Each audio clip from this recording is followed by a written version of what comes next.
For more of this interesting and wonderful educational content, please support us by clicking the subscribe and follow button. Thank you all.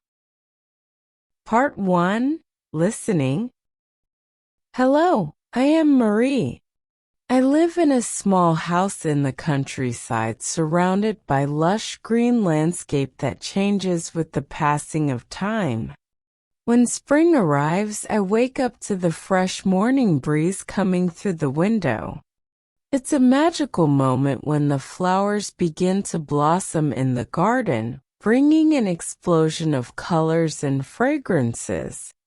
I love to take a morning walk, observing every detail of this vibrant season.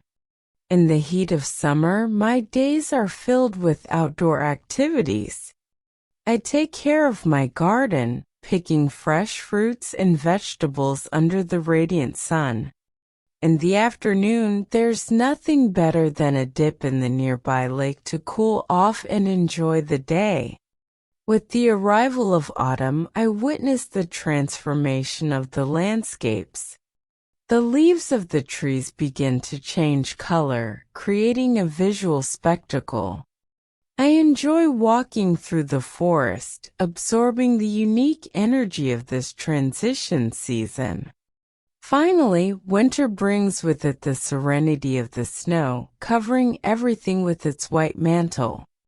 I spend the days at home, warmed by the fireplace, watching the snowflakes dancing outside. Throughout the year, I have learned to appreciate each of the seasons for their beauty and uniqueness. To me, they are not just a matter of climate, but rather of the cycles of life, change, and renewal.